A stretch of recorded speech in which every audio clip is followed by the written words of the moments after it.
As an editorial fellow at the Ground Truth Project, one of my tasks this semester was to contribute to the Navigator column. As an organization, Ground Truth's mission is to support the next generation of journalists covering undercovered corners of the world as a means to restore the industry. As one of many initiatives to achieve this mission, the Navigator column is a bi-weekly publication for emerging journalists.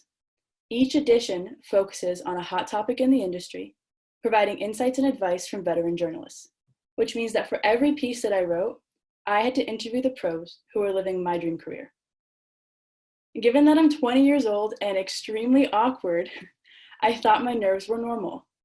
Sure, I'd interviewed so many subjects back home, but they were my peers, or at least professionals who weren't experts themselves in conducting an interview. But it wasn't getting easier with time. I continued to rapid fire questions at my interviewees like we were speed dating. And once when I was reviewing my transcript, I tortured myself by counting the number of times that I said the word awesome as a response to the interviewee. I was mortified. I realized that the reason I was having so much difficulty conducting the interviews was not so much connected to a limited vocabulary, but very much connected to the fact that I didn't think I was worthy of the subject's time. I was incredibly uncomfortable with the thought of taking up space on these important people's calendars. And that idea, in and of itself, implies that I didn't think of myself as important. Throughout the semester, I've had the privilege of getting to know some of my very favorite people on the face of the planet.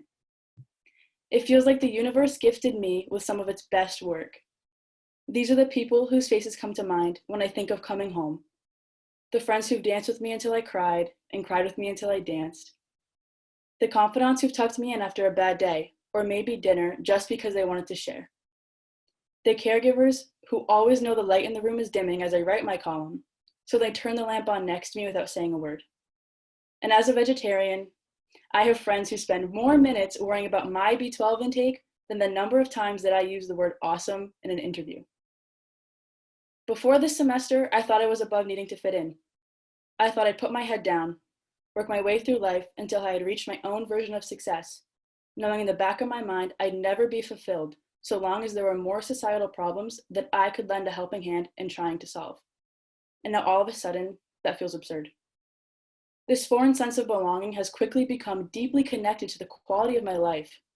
I had made this connection in time for my last Navigator interview. Somehow, the way in which I interacted with this subject was everything that I had been aiming for. While I would never suggest making the mistake of searching for your self-worth in others, I do invite everyone here today to consider looking at yourself through the lens of those who love you the most. A change in perception may change the way that you take up space. And when you are willing to take up space, you suddenly become capable of making space for others too. And it feels really awesome. Thank you.